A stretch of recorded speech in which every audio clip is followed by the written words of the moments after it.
अप्रैल का 1 हफ्ता हो गया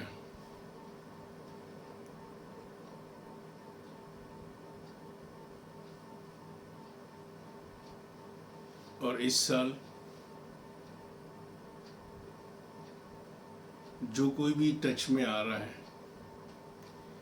जिस किसी के भी संपर्क में आ रहे हैं, जिस किसी भी बात हो रही है, आमतौर पे बात की शुरुआत किस चीज़ से हो रही है? बहुत तेज गर्मी पड़ रही है। हो रही नहीं होगी? आमतौर पे 90% की शुरुआत बात की इसी से हो रही है कि बहुत तेज गर्मी हो रही है, बहुत तेज धूप हो रही है। ज़्यादातर पेशेंट आते सबसे पहले बोलते हैं, सर कितनी तेज गर्मी पड़ रही है, कितनी तेज धूप हो रही है। अप्रैल में ऐसा होता था क्या? और कुछ महीनों पहले यही बात लोग बाग सर्दी के बारे में कह रहे थे। ठीक, ये एटीट्यूड पहले अपन थोड़ा सा, क्योंकि क्या है, पहले बात करेंगे फिर मेन सब्जेक्ट में आएंगे, क्योंकि मेरे हिसाब से मेन सब्जेक्ट से भी ज़्यादा मेन इस चीज़ की अंडरस्टैंडिंग है जिसके बारे में मैं अभी आपसे बात कर रहा हूँ।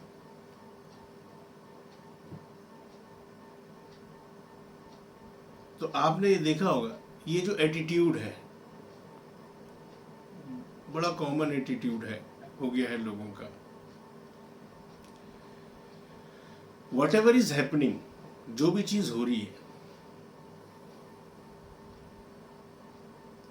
जो भी चीज घट रही है, फिजिकल लेवल पे, मेंटल लेवल पे,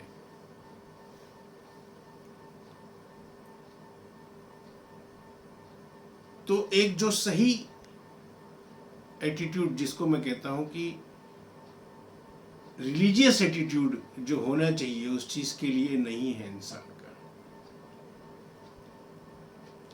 बिकॉज लोगों ने पॉलिटिक्स को रिलीजन समझ लिया है, जबकि रिलीजन क्या है? रिलीजन बहुत व्यक्तिगत होता है, बहुत विशिष्ट होता है, उसका किसी संगठन से कोई संबंध नहीं होता है, बिल्कुल इंडिविजुअल अप्रोच होती है, बिल्कुल इंडिविजुअल अप्रोच होती है। इसलिए कोई भी ट्रुथ है, कोई भी सत्य है, उस तक पहुंचने के कई रास्ते होते हैं। अपनी होम्योपैथी देख लो, एक सत्य डॉक्टर हेनीमैन ने ढूंढा, सिमिलिया सिमिलबस क्यूरेंटर और फलाने तरीके से हम किसी मेडिसिन तक, और अपन यहाँ पे देखते हैं, तुमको कई बार मैं दिखाता हूँ कि देखो अपन इस अप्रोच से गए तो भी इस रेमेडी में पहुंच गए, इस अप्रोच से गए तो भी इस रेमेडी में पहुंच गए, इस अप्रोच से गए तो भी इस रेमेडी में पहुंच गए, उस अप्रोच से गए तो भी उस रेमेडी में पहुंच गए। डिपेंड करता है कि आपका टाइप किस प्रकार का है, आपका टाइप, आपका देखने का नजरिया कैसा है। हो सकता है कि तुम्हारे ब्रेन का टाइप हो कि तुम माइंड के थ्रू रेमेडी तक पहुंचना तुम्हारे लिए ज़्यादा इजी होता हो सकता है तुम्हारे लिए, तुम्हारा टाइप हो कि तुम अनकॉमन, पिक्यूलियर और स्ट्राइकिंग सिम्टम के थ्रू तुम रेमेडी तक पहुंच जाओ।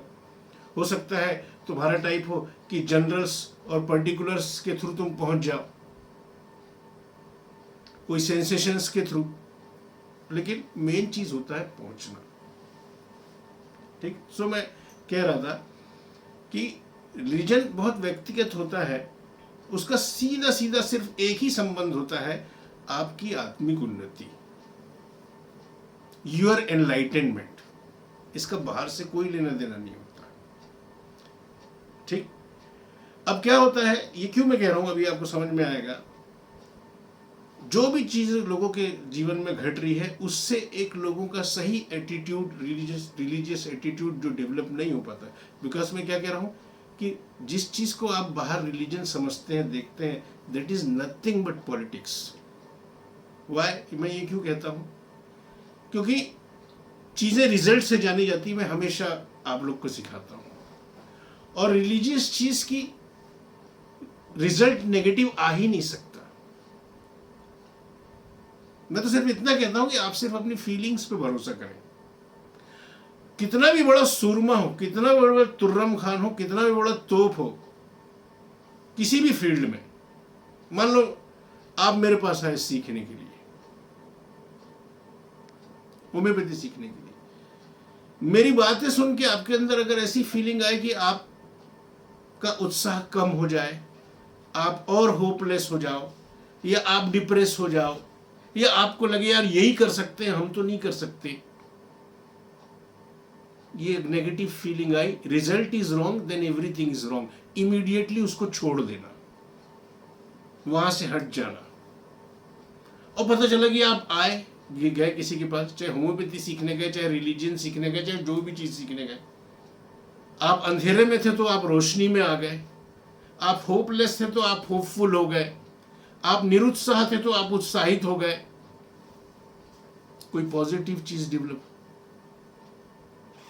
तो पकड़ लेना उस चीज को। क्या चीज, क्या फीलिंग आपके अंदर जनरेट होती है, उससे बढ़िया, कहते हैं ना, आपके दिल से बढ़िया जज कोई भी नहीं होता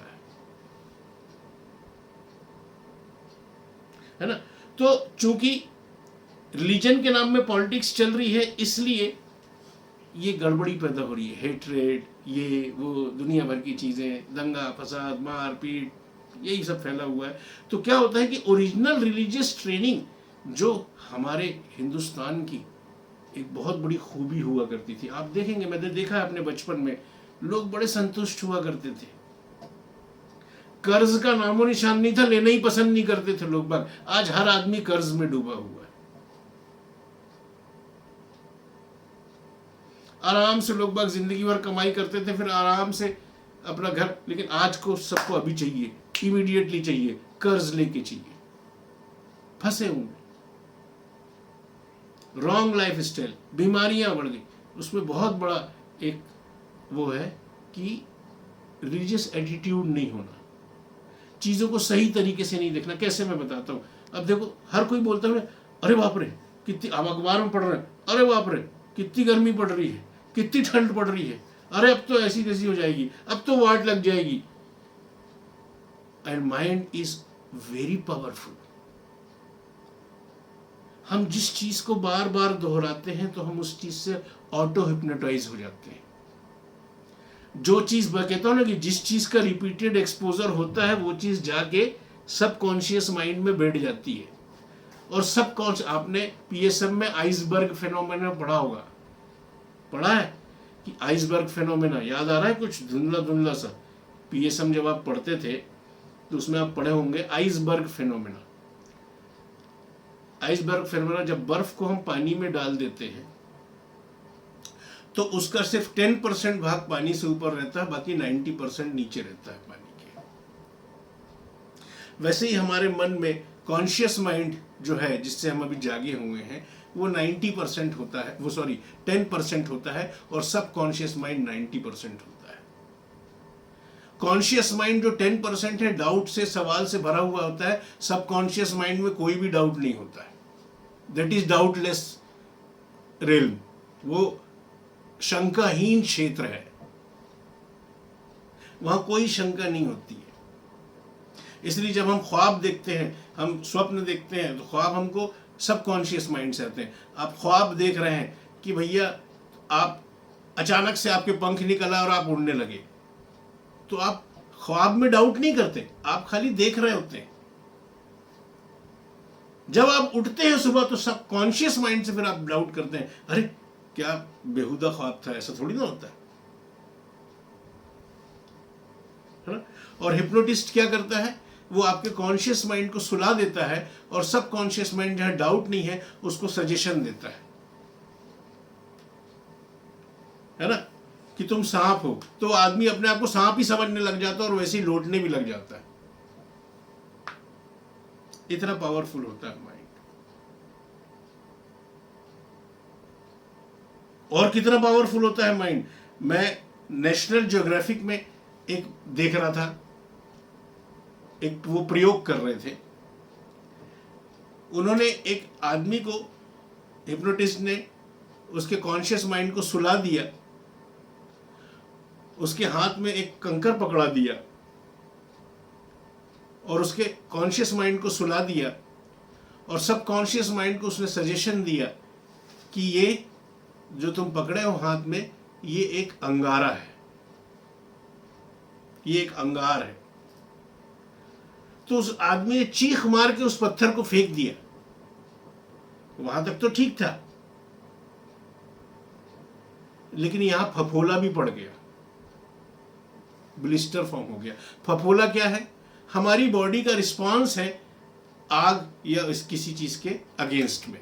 तो बॉडी ने वैसे ही रिस्पांस किया। क्यों? क्योंकि सबकॉन्शियस माइंड में डाउट नहीं होता है, पूरी तरीके से वो बिलीव कर लिया। ये होती है बिलीफ की ताकत, ये होती है यकीन की ताकत। और सही रिलीजियस एटीट्यूड नहीं होने की वजह से आपके जीवन में जो भी घट रहा है, आप उस चीज से लड़ते रहते हैं। गर्मी आ गई तो गर्मी, उफ कितनी गर्मी है, अरे यार ये कब जाएगी यार, अरे यार कितनी परेशानी हो रही है यार, आप लड़ रहे हैं उससे। लगातार आपके सबकॉन्शियस माइंड में चल रहा है कि ये कुछ नुकसान पहुंचाने वाली चीज है, तो नुकसान पहुंचाती रहेगी वो आपको, क्योंकि आपकी रिलीजियस ट्रेनिंग तो हुई नहीं ना, आपका एटीट्यूड डेवलप हुआ नहीं है ना, है? और एटीट्यूड डेवलप कैसे होता है? ऐसी स्टडीज से, ऐसी संगत में बैठने से, है ना। ईश्वर के, खुदा के महान अवतार, सबसे महान अवतारों में से एक श्री कृष्ण जो है, देखो ये नियम, अब इसकी ट्रेनिंग आपको पता हो तो तब तो पता चले। उनकी जो सबसे महान टीचिंग्स है, गीता, भगवत गीता के चैप्टर 2 के 14th नंबर का जो श्लोक है, उसमें क्या कहते हैं पता है? देखो मैथमेटिक्स की तरह वो नियम बताते हैं। चैप्टर 2 के 14th वर्ष में क्या कहते हैं? श्री कृष्ण कहते हैं अर्जुन से, हे कुंती पुत्र, सर्दी गर्मी और सुख दुख को देने वाले इंद्रिय और विषयों के संयोग। इंद्रिय हमारे सेंसेस, विषय सब्जेक्ट, जैसे कि अब ये हमारी स्किन टच, ये हमारी इंद्रिय है, और विषय क्या है? धूप।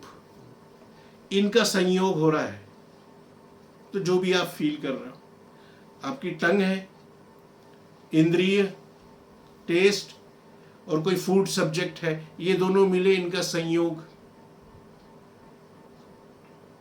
तो इससे ये कोई एक्सपीरियंस पैदा होता है। उसी चीज को ये कह रहे हैं। क्या कहते हैं? कि सर्दी गर्मी और सुख दुख को देने वाले इंद्रिय और विषयों के संयोग कैसे हैं? तो उत्पत्ति, वो पैदा होते हैं, विनाशशील है और खत्म हो जाते हैं, अनित्य है, मतलब ये कांस्टेंट नहीं है, ये अभी है और अभी नहीं रहेगा। इसलिए हे भारत, उनको तू सहन कर, मत परेशान हो। तू तो ऐसे परेशान हो रहा है कि ये चीज हमेशा रहने वाली है।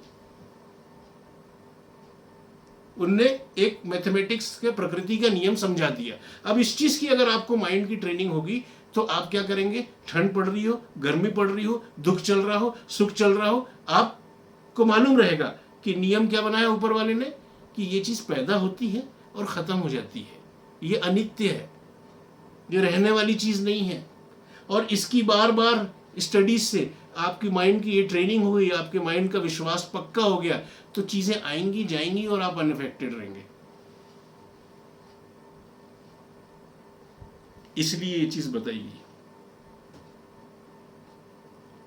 और आगे 15th नंबर में वो बोलते हैं, दूसरा फॉर्मूला बताते हैं मैथ्स का, क्योंकि हे पुरुष श्रेष्ठ, कहते हैं श्री कृष्ण अर्जुन से, दुख और सुख को समान समझने वाले, एक जैसा समझने वाले जिस धीर पुरुष को, धीर किसको बोलते हैं? धीर, जो एजिटेट नहीं होता, जिसकी चेतना अकंप हो गई है, जो बाहरी चीजों से अफेक्टेड नहीं होता, धीर, जिस धीर पुरुष को इंद्रिय और विषयों के संयोग व्याकुल नहीं करते। अब आपका इंद्रिय और विषय, मान लो धूप, आप बाहर गए, धूप, इसके संयोग से आपको लगी गर्मी, और आप व्याकुल हो गए, अरे बाप रे, तो नुकसान करेगी पक्का है। और श्री कृष्ण क्या कह रहे हैं, जिसको इंद्रिय और विषयों के ये संयोग व्याकुल नहीं करते, जिस धीर पुरुष को, वह मोक्ष के योग्य होता है। मोक्ष का मतलब होता है फ्रीडम, एब्सोल्यूट फ्रीडम। वो फ्री है, उसको वो चीज परेशान नहीं करती, वो चीज उसको बांधती नहीं है। अब ऐसी ट्रेनिंग है ही नहीं। ट्रेनिंग तो आजकल व्हाट्सएप से होती है, फेसबुक से होती है ट्रेनिंग, जिसमें 90-80% सब फेक चलता रहता है, मैनिपुलेशन चलता रहता है। ओरिजिनल रिलीजियस ट्रेनिंग का अभाव इंसान को बहुत बीमार करता है। कुछ भी हो रहा है, अब ऐसी ट्रेनिंग ही नहीं है ना, पता ही नहीं है ना कि ये नियम है कि जिसको रोज रोज दोहरा दोहरा के आप रिपीटेड एक्सपोजर करके अपने मन में इतना पक्का कर लो कि आपको पता ही नहीं चले कि कब बारिश आई, कब ठंड आके चली गई, कब गर्मी आके चली गई, कब कोई सुख आके चला गया, कब कोई दुख आके चला गया, कब कोई डिसअपॉइंटमेंट आके चला गया, कब क्या आके चला गया, आपको मालूम ही नहीं है। इसलिए ये फॉर्मूलेज दिए गए। जिसको देख रहा हूं पेशेंट चले आ रहे हैं, मैं देख रहा हूं अभी कुछ दिनों से, अरे साहब कितनी गर्मी पड़ रही है, अरे साहब बहुत गर्मी पड़ रही है, अरे साहब बाढ़ लगी हुई है, अरे पहले इतना थोड़ी ना होता था, पहले उतना थोड़ी ना होता था। ठीक, अगर ये ट्रेनिंग हो तो इंसान बचा रहे। हाँ, जहां तक कोई स्पेसिफिक सेंसिटिविटी ना हो, जहां तक कभी कोई बहुत ज्यादा ओवरडोज ना हो।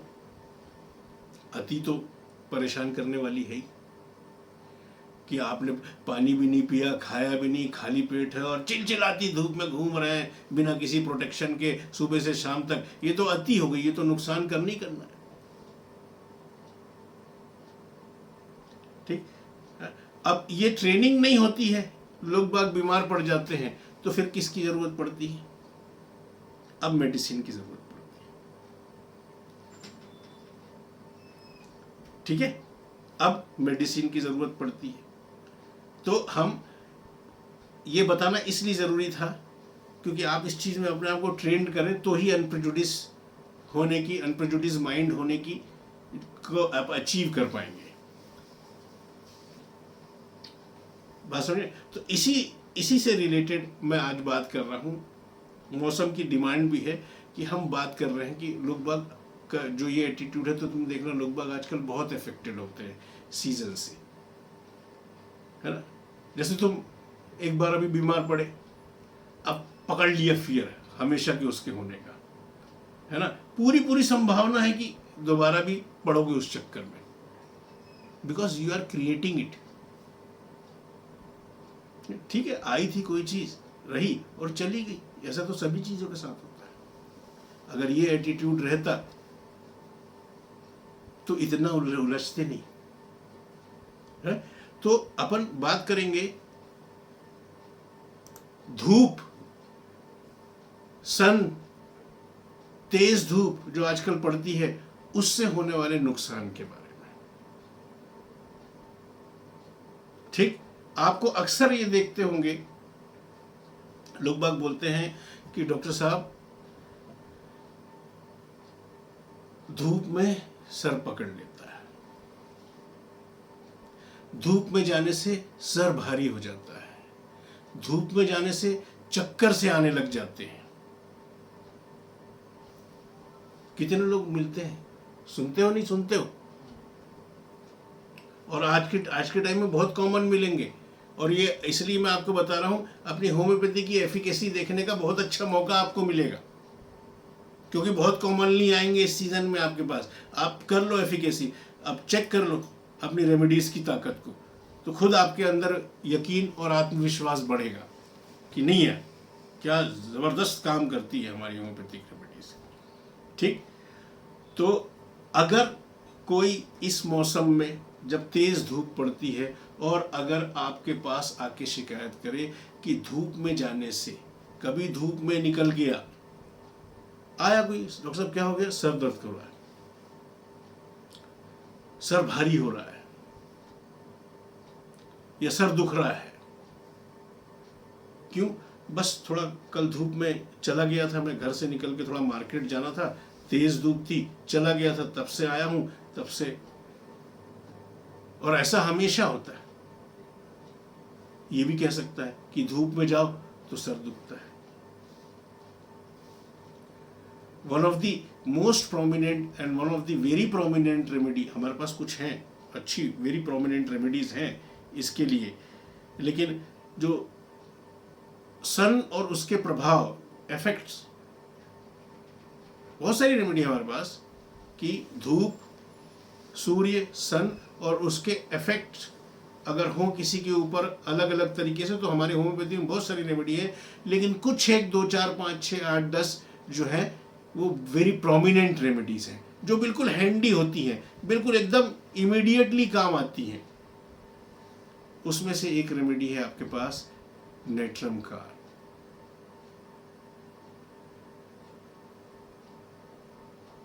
नेट्रम कार्ब एक ऐसी रेमेडी है जो कोल्ड से भी अफेक्टेड होती है और हार्ट से भी अफेक्टेड होती है, ठीक। और ख़ास तौर से अगर सर दर्द, अगर कोई बोले कि गर्मी शुरू होते ही, डॉक्टर साहब गर्मी शुरू होते ही सर दर्द चालू हो जाता है, ये गर्मी का मौसम मेरा आया, ऐसा कौन बोलता है?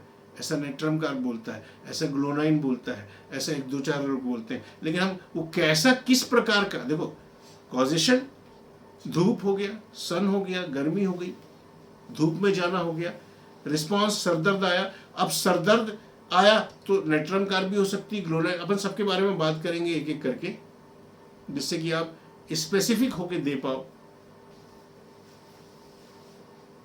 तो अब वो सरदर्द किस तरह का, अब सरदर्द दोनों को होता है, ग्लोनाइन को भी होता है धूप में जाने से,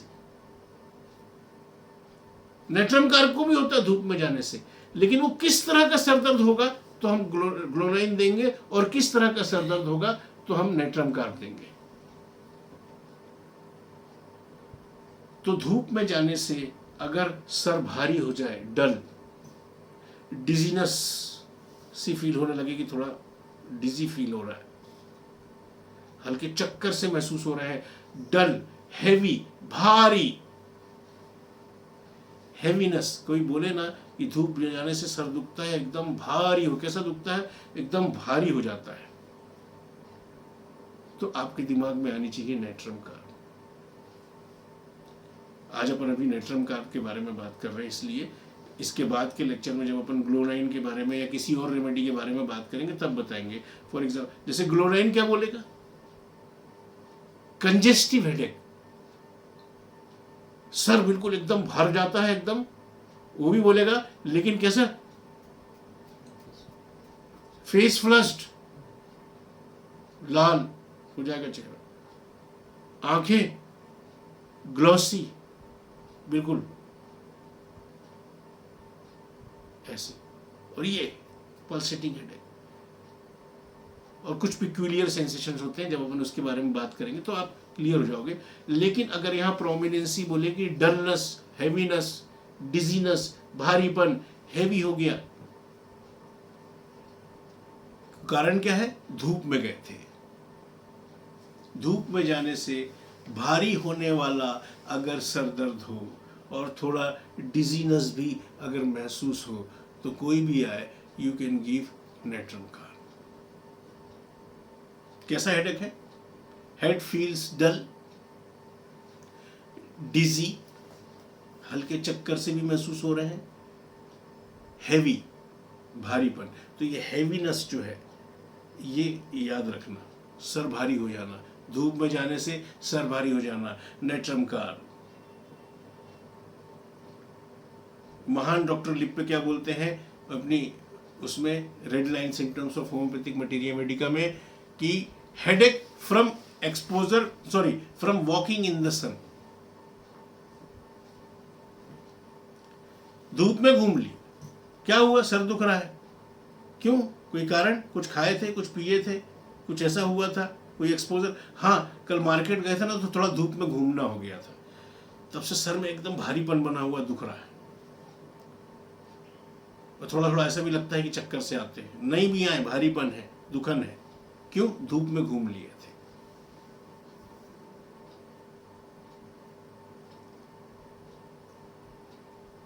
द रेमेडी इज नेचुरल का।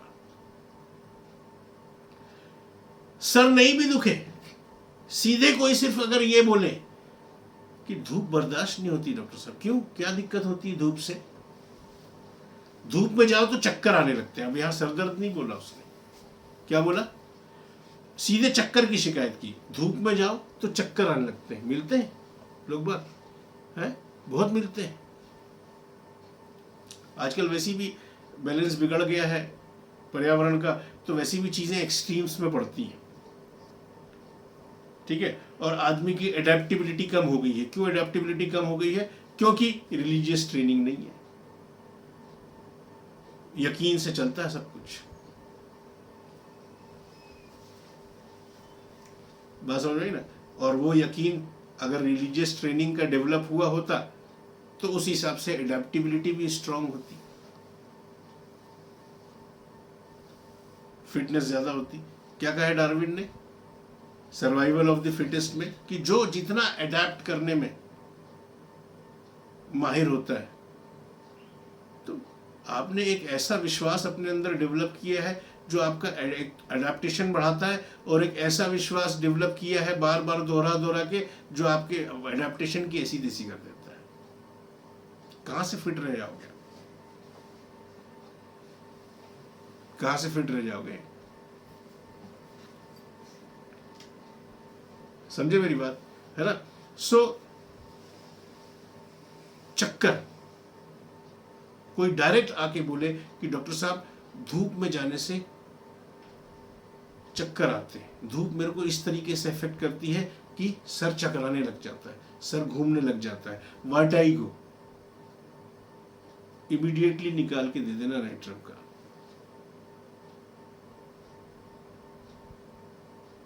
और अगर आप इस चीज की तस्दीक करना चाहते हैं, तस्दीक का मतलब समझते हो? तस्दीक एक उर्दू वर्ड है ना? कोई भी आपको कोई चीज बता रहा है तो आप उसको ऐसी मान लेने के बजाय उसको चेक कर लें, उसका फैक्ट, कि ये जो बोल रहे हैं सही है कि नहीं बोल रहा, कि नहीं बोल रहा है, उसको कहते हैं तस्दीक करना, जो कि आजकल के लोगों में नहीं रह गई है। जैसा जो चीज सामने आता है वो बिलीव कर लेते हैं। कोई भी वीडियो चला व्हाट्सएप पे, बिलीव कर लिया, बाद में पता चलता है ये तो फेक था। चलता है कि नहीं? और देखो, ईश्वर के अवतारों ने आपको सब बता के गए हैं, अगर आपकी ट्रेनिंग हो तो। आप यकीन नहीं मानेंगे, कुरान की एक आयत में ऊपर वाला इंसान से क्या फरमाता है कि ओ बिलीवर्स, ए यकीन करने वालों। वो किसको संबोधित कर रहे हैं? वो किसी हिंदू मुसलमान को संबोधित नहीं कर रहे हैं, वो किसको संबोधित कर रहे हैं? बिलीवर, जो कोई भी यकीन करने वालों। अगर तुम्हारे पास कोई सूचना कोई लेके आता है, कोई इंफॉर्मेशन लेके आता है, साफ ऐसा लिखा हुआ है, ये मैथमेटिक्स के फॉर्मूले जैसे है, ट्रेंड योरसेल्फ इसमें, ताकि आपको कोई बेवकूफ ना बना पाए इस दुनिया में, आपसे ऐसे काम ना करवा पाए, आपसे ऐसे काम ना हो जाए जिससे आप बाद में जिंदगी भर पछताओ कि ये मैंने क्या कर लिया यार, ये मेरे से क्या हो गया है। सीधा सीधा बोलते हैं कि अगर तुम्हारे पास कोई भी इंफॉर्मेशन लेके आता है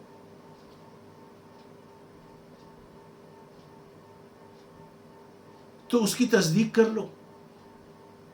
कहीं ऐसा ना हो कि अनजाने में किसी को तुम नुकसान पहुंचा दो और बाद में पछताओ। कितनी सिंपल सी बात है, लाइक फॉर्मूला, मैथमेटिक्स का फॉर्मूला। अब इसकी आपको ट्रेनिंग रहेगी तो आप उस चीज को तस्दीक, देखो तो जी सही बोल रहा है गलत बोल रहा है, नहीं तो ऐसी मैनिपुलेट करती रहेंगी पॉलिटिकल पार्टीज आपको, और आप मैनिपुलेट होते रहोगे। ठीक है, तो आजाद बनो, फ्री बनो, जिसके बारे में अभी श्री बताया, मोक्ष, वह मोक्ष को प्राप्त, फ्रीडम। और मोक्ष तो एब्सोल्यूट फ्रीडम, वो एक कंडीशन है, वो एक कंडीशन है, वो फलित होती है।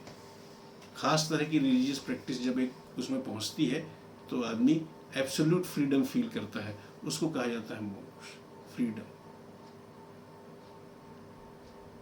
बात समझे? तो बी फ्री पर्सन। आप क्या सोचते हो, आप फ्री हो? नहीं। फ्रीडम, एक्चुअल फ्रीडम बहुत ही अलग चीज है, उसके लिए मेहनत करनी पड़ती है। नहीं तो आप बाहर निकलते हो बांधने को, मेरे पास 10 फोन आते सुबह से लेकर शाम तक, फलाना लोन ले लो, फलानी स्कीम चल रही है। अरे नहीं है जरूरत भाई, अरे आप तो लेके रख लो, जब आप उसमें से यूज करेंगे तभी हम ब्याज जोड़ेंगे, नहीं तो पड़ा रहेगा आपके पास। फंस जाओ आप किसी तरीके से, गुलाम बन जाओ आप किसी तरीके से। आप आजकल अपने मोबाइल फोन से ये सब उठाते हैं, कितने सारे उसमें आते हैं कि फलाना गेम्स, फलाना ये गेम, फलाना वो गेम, फलाना वो गेम, इतने पैसे कमाइए, और फिर धीरे से क्या बोल देते हैं कि इस गेम में वित्तीय जोखिम शामिल है, अपनी जिम्मेदारी पे खेलें। और सारे लालची आते हैं उसमें और बर्बाद होते हैं। लालच, या तो लालच से या तो डर से, ये दो तरीके से आपको मैनिपुलेट किया जाता है। तो ध्यान रखना, वही मैंने बोला, अपनी फीलिंग्स पे यकीन करें। किसी की बात सुन के आपके अंदर मान लो डर पैदा हो तो समझ लेना कि ये गड़बड़ है। लालच पैदा हो, समझ लेना गड़बड़ है, फंसने वाला हो। सावधान हो जाना बिल्कुल एकदम, ठीक। So coming back to the point, तो सर का दर्द, भारीपन वाला दर्द, डिजीनेस या फिर चक्कर अगर धूप में जाने से आए तो natrum carb is the remedy. तो वर्टाइगो, चक्कर, आप इसकी तस्दीक करना चाहें तो आप हेरिंग्स की guiding symptoms of homeopathic materia medica में जो सेंसोरियम वाला पार्ट है नेट्रम कार्ब में, उसमें देखना, उसमें तुमको ये मिल जाएगा। धूप से चक्कर आना, डॉक्टर बोरिक की मटेरिया मेडिका अगर आप खोलेंगे उसमें भी आपको यहाँ पे वो चीज मिल जाएगी। और ये दोनों बहुत ही जबरदस्त अथॉरिटी हैं होम्योपैथिक फील्ड की, आप डाउट नहीं कर सकते। बार बार उनकी बताई हुई चीजों को प्रयोग करने पर, उसका प्रैक्टिकल करने पर ये चीज साबित हुई है, ठीक। सो अब एक और खास तरह का हेडेक, अलग अलग तरह के लोग बाग हेडेक डिस्क्राइब करते हैं, ठीक है। डॉक्टर हेनीमैन अपनी क्रॉनिक डिजीज में नेट्रम कार्ब की प्रूविंग में ये बताते हैं कि कैसा, कि धूप में जाने से कैसा हेडेक हो तो नेट्रम कार्ब देते हैं। कई लोग बोलते हैं कि डॉक्टर साहब इतना भारी हो जाता है, अगर मैं धूप में घूम लिया या धूप में खड़े होके कोई काम कर लिया तो सर में ऐसा भारीपन आता है, ऐसा चक्कर से महसूस होते हैं, ऐसा कि बिल्कुल एकदम कुछ समझ में नहीं आता है, सुन्न सा हो जाता हूं। इसको क्या बोलते हैं doctor Hahnemann? Benumbing headache. What do you mean by benumbing? किसी को हम बोलते हैं कि बिनम्ब हो गया, ये ऐसा सर भारी हो जाता है कि कुछ सूझता नहीं है, फिर कुछ समझ में नहीं आता है। बिनम्ब का मतलब सुन्न होने से मतलब है, नम्बनेस का मतलब होता है सुन्न। बिनम्ब कैसा उसकी कंडीशन हो जाए इंसान की कि फिजिकल या इमोशनल फीलिंग के लेवल पे वो डिप्राइव्ड हो गया, खत्म हो गया, फिर कुछ समझ में नहीं आता, फिर कुछ नहीं सूझता कि क्या करना है, फिर काम में कुछ काम कर रहा हूं तो उस काम में भी समझ में नहीं आता कुछ, बिल्कुल ऐसी स्थिति हो जाती है, सुन्न सा पड़ जाता हूं, ऐसा बिनम्बिंग, हैवी एंड रीलिंग, चक्कर जैसा, थोड़ा सा डिजीनेस जैसा। तो इतने ज्यादा हैवीनेस भी होती कि वो आदमी को बिनम्ब कर दे कि उसको कुछ सूझे नहीं। और कारण क्या हो कि धूप में घूमे थे भाई, या धूप में काम कर लिया था, थोड़ा सा क्या है वो ये हो रहे थे, तो हमारे वो बगीचा था, ठीक है ना, तो वहां पे कुछ करना था, मेरे को वैसे भी बागवानी का शौक है, तो कल कुछ नहीं, बस घंटे भर मैंने थोड़ा सा काट छांट और खड़े होके घंटे 2 घंटे धूप में बस काम कर लिया, तब से ये स्थिति है। या मार्केट गया था, धूप में घूमना हो गया, कहा ही डॉक्टर लिप्पे ने, walking in the sun, headache from. पर कैसा हेडेक लोग बाग एक्सप्रेस करें कि आप श्योर हो कि हमको नेट्रम कार्ब देना है, इसलिए इतनी डिटेल में मैं आपको बता रहा हूं। कभी कभी धूप के एक्सपोजर से, सन के एक्सपोजर से इस गर्मी के सीजन में, या कभी तेज धूप हो, क्योंकि सिर्फ गर्मी के सीजन में ही तेज धूप नहीं पड़ती है, बीच में भी ठंड के आसपास एक आता है ना, इसको बोलते हैं कौन सा महीना, हिंदी में बोलते हैं ना कुंवार का महीना, उस टाइम भी बड़ी तेज धूप रहती है, बड़ी तीखी सी धूप रहती है उस टाइम। मौसम ठंडा रहता है सुबह या शाम को, लेकिन धूप का टाइम जो रहता है वो बड़ा तीखा रहता है। तो सन एक्सपोजर से कई बार लोग बाग शिकायत करते हैं, धूप में तो मैं जा ही नहीं सकता, या धूप में जाता हूं, या धूप में जब मैं गया था तो उसके बाद से डॉक्टर साहब ऐसा बिल्कुल कि हाथ पांव बिल्कुल एकदम, शरीर एकदम सुस्त हो जाता है, लस्त पड़ जाते हैं बिल्कुल एकदम, और चक्कर आते हैं और लस्त पड़ जाते हैं। इसको क्या बोलते हैं? लेसीट्यूड। क्या बोलते हैं? Lassitude. What do you mean by lassitude? कैसी फीलिंग को अपन लेसीट्यूड बोलते हैं? Lack of energy.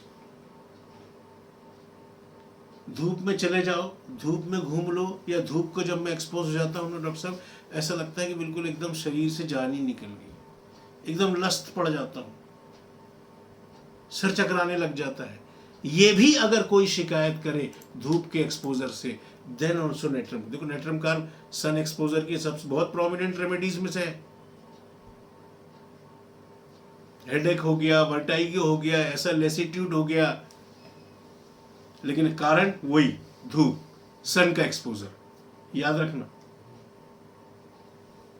टेक्स्ट क्या बोलती? Great lassitude. सिर्फ लेसीट्यूड नहीं बोला है, ग्रेट लेसीट्यूड। ऐसा बिल्कुल जैसे किसी ने निचोड़ लिया हो, बस फिर बिस्तर ही नजर आता है, फिर कुछ करने लायक बचते नहीं है। ऐसे लैक ऑफ एनर्जी, ऐसा लस्त पड़ जाना धूप के एक्सपोजर से, ऐसा ग्रेट लेसीट्यूड है ना, and vertigo from effects of exposure to the sun. और इसकी तस्दीक the great, one of the सबसे ज़्यादा जिन होम्योपैथ्स की मैं बहुत इज्जत करता हूँ और बहुत अपने आप को ऋणी समझता हूँ कि अगर इनके वर्क नहीं होते तो होम्योपैथी की जो आज कंडीशन है वो नहीं होती। द ग्रेट, महान डॉक्टर हेरिंग। अभी तुम लोग को मैंने बोला है पढ़ने को, पढ़ रहा होगा, समझ में आ रहा होगा कि वो आदमी क्या वर्क करके गया है। आ रहा समझ में?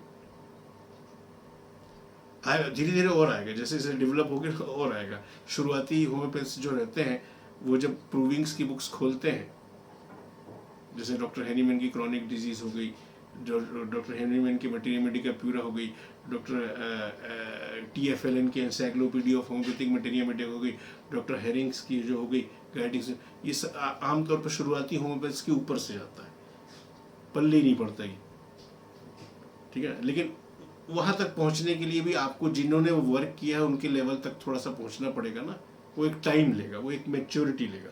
हर चीज़ के लिए एक सर्टेन मैच्योरिटी, सर्टेन ट्रेनिंग अनिवार्य होती है, एसेंशियल होती है, और आप चल रहे हैं, पहुँच जाएंगे, तो वहाँ तक कोई बड़ी बात नहीं है, ठीक है ना। तो एक ऐसी सुस्ती, महान ज़बरदस्त सुस्ती और चक्कर भी हो सन के एक्सपोजर से, natrum carb is the remedy. Okay, अब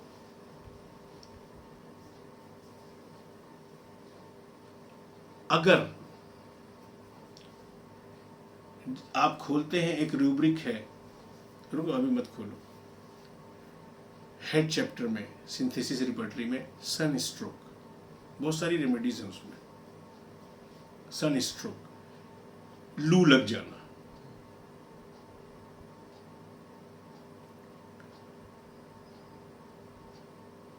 सही से हाइड्रेटेड कोई नहीं था, खाया पिया नहीं था, खाली पेट था, तेज धूप पड़ रही थी, उसमें घूम लिया, उसके बाद उसकी हालत ख़राब हो जाती है, उसको क्या कहते हैं? Sun stroke. जब आप सन स्ट्रोक हेड चैप्टर में खोल के देखते हैं रूब्रिक, तो उसमें कम से कम होगी 35-36 रेमेडीज, करीब 27 रेमेडीज समथिंग करीब, है ना, 20 से 25 से ज़्यादा ही रेमेडीज है। लेकिन प्रोमिनेंट रेमेडी जो फर्स्ट ग्रेड में दी गई हैं, फर्स्ट ग्रेड में वो 2-3-4 रेमेडी है, just like natrum carb one of the remedy, glonoine, amyl nitrosum, belladonna, इस तरह की 2-4 रेमेडी जो है सबसे प्रोमिनेंट दी गई हैं, जिनके बारे में आपके पास कोई लू लगा हुआ आया, कोई सन स्ट्रोक का पेशेंट आया, तो आपको सोचना है। तो अगर जब नेट्रम कार्ब के पेशेंट को लू लगती है, ग्लोनाइन के पेशेंट को जब लू लगती है, अमाइन नाइट्रोसम के पेशेंट को जब लू लगती है, बेलेडोना के वाले को लू लगती है, तो हम कैसे पहचानेंगे? वहां तो खाली लिख दिया कि लू, सन स्ट्रोक, कोई सी भी दे देंगे, अक्कड़ बक्कड़ बम्बई मिलाए और चलो ये निकला, चलो ये दे देते। ऐसा नहीं। आप समझें कि जब नेट्रम कार्ब के पेशेंट को लू लगती है, क्योर्ड केस में एक बात आता हूं आपको, कुछ क्योर्ड केसेस डॉक्टर हेरिंग के, जो उन्होंने अपने guiding symptoms of homeopathic material कि लू लग के आया पेशेंट, क्या कहते हैं डॉक्टर हेरिंग? सीक्वेल, यानी कि परिणाम, sequel of exposure to heat of sun. वही लू लग गई। जब लू लग गई तो कैसा आया?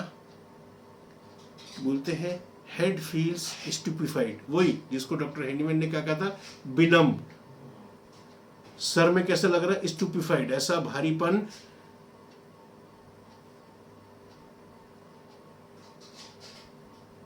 कि कुछ समझ में नहीं आ रहा है, कुछ सूझ नहीं रहा है,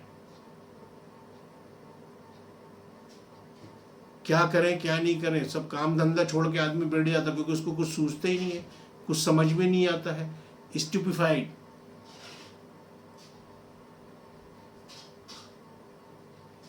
इनएबिलिटी टू थिंक,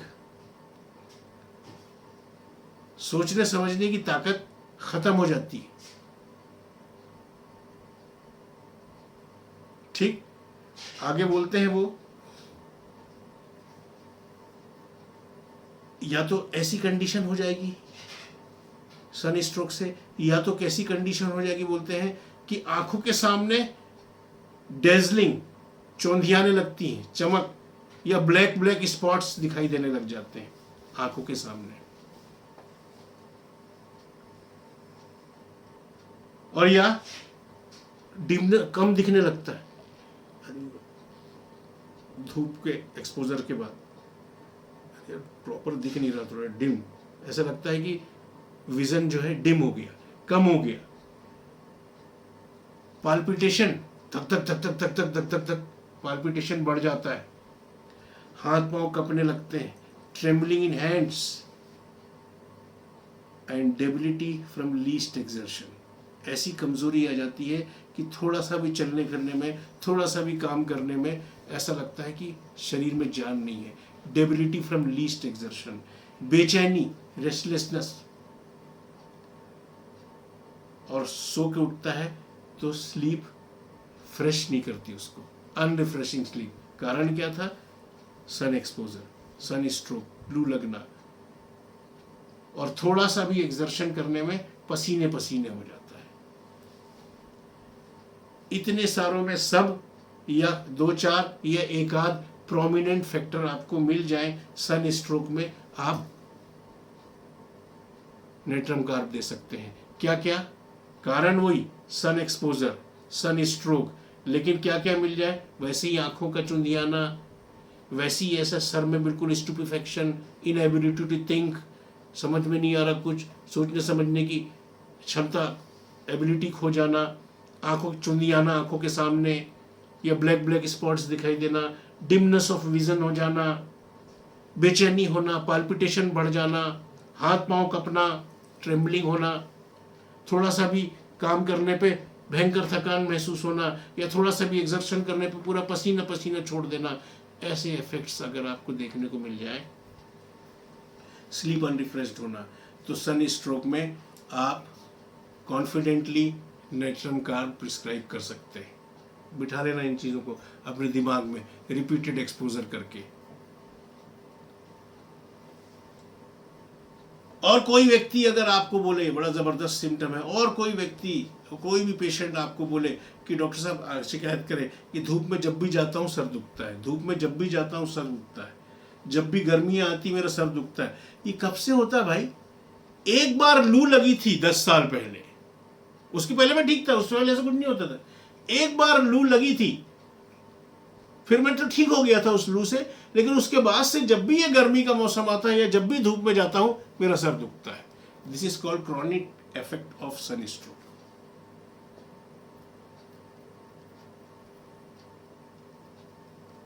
अब जब भी मौसम गर्म होता है, जब भी वेदर वार्म होता है, उसके बाद से या जब भी वो धूप में जाता है, ही suffers from headache.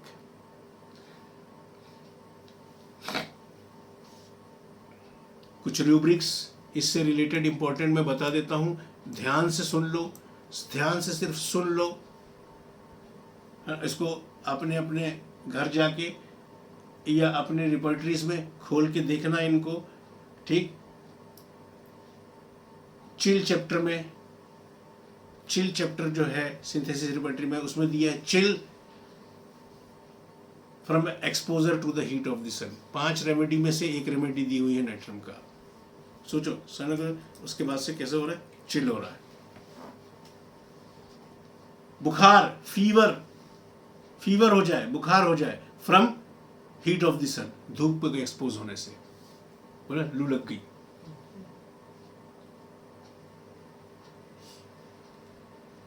Natrum carb तो one of the remedy, 8 remedies में से, 8 रेमेडीज में से। अब उसको हम पहचानेंगे कैसे, उसकी स्पेसिफिसिटी में पहले बता चुका हूं कि फीवर हुआ तो कैसे सिम्टम हो रहे हैं।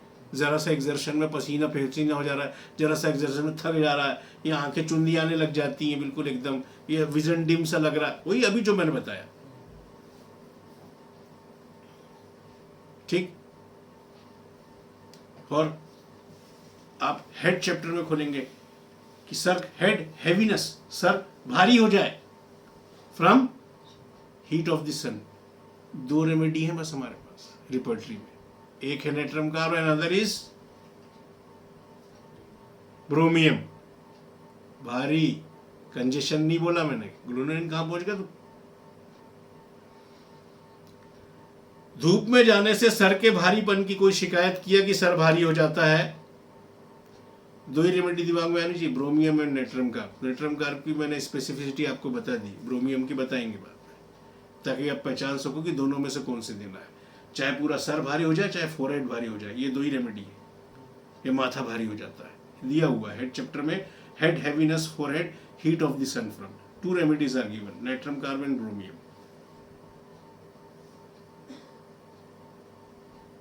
ठीक है। लेकिन फोरहेड स्पेसिफिकली बोले तो ज्यादा चांसेस ब्रोमियम के होते हैं। पूरा सर बोले भारी तो दोनों में से कोई भी हो सकती है, समझ गए। और क्या बोले, head pain occiput from the heat of the sun, धूप में जाने से ये ऑक्सीपुट में पेन हो, 10 रेमेडी में से एक रेमेडी है नेट्रम कार्ब। ये जल्दी जल्दी से देखना है इसको जाके, ठीक है। Confusion of mind, mind chapter में confusion of mind, sun in the, धूप में जाए तो कैसी कंडीशन हो जाती है, स्टूपिफाइड टाइप की कंफ्यूजन, कुछ सूझता नहीं है, ऐसी कंडीशन हो जाए, कंफ्यूजन ऑफ माइंड। खोलो जल्दी से, माइंड तो देख ही लो। माइंड चैप्टर में confusion of mind, sun in the, निकालो।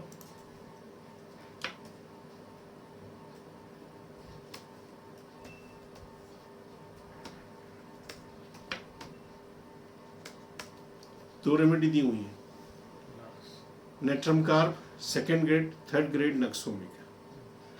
तो धूप में जाने से ऐसी कंडीशन हो जाए कि कुछ सूझता नहीं, धूप में जाओ, धूप बिल्कुल बर्दाश्त नहीं होती, धूप में जाओ ना तो सूझता नहीं, समझ में नहीं आता, अजीब सा लगता है बिल्कुल एकदम, दिमाग काम नहीं करता है, ऐसा पेशेंट बोलता है धूप में जाओ तो दिमाग काम नहीं करता है, कुछ सूझता नहीं है, किसी काम के लिए जा रहा हूँ छोड़ के बैठ जाता हूँ या जाते ही नहीं हूँ, ऐसी बर्दाश्त ही नहीं होता, कुछ सूझता ही नहीं, कुछ समझ में नहीं आता, दिमाग ही काम नहीं करता। धूप में मिलते हैं, धूप ऐसा इफेक्ट डालती है लोगों के ऊपर, ठीक। और माइंड के अंदर ही दिया हुआ है स्टुपेफैक्शन एग्रावेटेड इन सन। खोलें,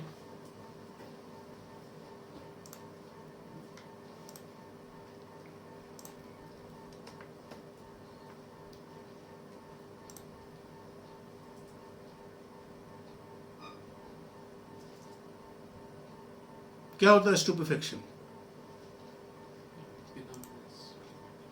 what do you mean by stupefaction? वही जड़ता, इस तक बिल्कुल एकदम कुछ समझ में नहीं आता।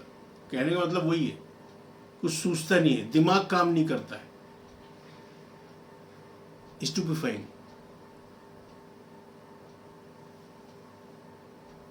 क्या करें कुछ समझ में नहीं आता। धूप में कितनी रेमेडी दी हुई, कौन कौन? रूटा तो जबरदस्ती जोड़ दी है, मेन वही है, नाइट्रम कार्बन नक्सोमिका, सेम वही। एक जगह कंफ्यूजन बोल दिया, एक जगह स्टूपिफेक्शन बोल दिया, ऐसा इफेक्ट अगर पड़े, ठीक है ना। बाकी अगर आप स्किन में इरप्शन के अंदर भी देख लेंगे कि जब गए सन में धूप में जाने से इरप्शन हो जाते हैं, है ना। उसमें 18 रेमेडीज में से एक रेमेडी है, लेकिन इरप्शंस हो, रैशेस हो, जाते ही अच्छे खासे रैशेस हो जाए तो most prominent remedy is camphor. धूप में जाते ही अच्छे लाल अच्छे रैशेस हो जाए प्रोमिनेंटली, तो remedy is camphor. But eruptions में one of the remedy natrum carb दी हुई है, देख सकते हैं। और आप वर्टाइगो चैप्टर में देखेंगे, वर्टाइगो वार्म सन वार्म तो, यानी कि धूप में जाने से चक्कर आए तो 6 रेमेडीज के साथ एक रेमेडी दी हुई है नाइट्रम कार्ब। और इसकी स्पेसिफिसिटी कैसी होती है मैंने आपको बता दिया। इस सीज़न में इस तरह के चक्कर लेके, सर दर्द लेके, इस तरह की कंडीशन लेके, सन स्ट्रोक में इस तरह की प्रॉब्लम लेके, बुखार लेके धूप में जाने से इतनी ऐसी कमज़ोरी, ऐसी लेसीट्यूड, ऐसी वीकनेस लेके बहुत सारे लोग आते हैं। अभी तो शुरू ही हुआ है, अभी तो खेल शुरू हुआ है, अप्रैल शुरू हुआ है, अभी तो मई बाकी है, अभी तो जून बाकी है, अब तो गर्मी लंबी खिंचती है। वो गए दिन वो जब 15 जून तक गर्मी ख़त्म हो जाती थी, है अब तो मई जून, अभी तो 3 महीने। ज़बरदस्त काम आने वाली रेमेडीज़ में से है ये, ध्यान रख लो, रिपीटेड एक्सपोजर से अपने अंदर बिठा लो और इसका बेनिफिट उठाओ। बहुत ज़बरदस्त दवा है, हम तो खूब इसका बेनिफिट उठाते हैं। ठीक है, तो आज के लिए इतना काफ़ी है। जल्दी ही 1-2 दिन में इसी धूप की प्रॉब्लम से रिलेटेड, क्योंकि चल रहा है अभी टाइम, लोगों को ज़रूरत है, ठीक है, इसी धूप की प्रॉब्लम से रिलेटेड लेंगे। फिर बाद में वापस अपने जो चल रहे हैं पुराने उसमें चले आएंगे। ठीक है ना, आज के लिए इतना काफ़ी है। स्टॉप।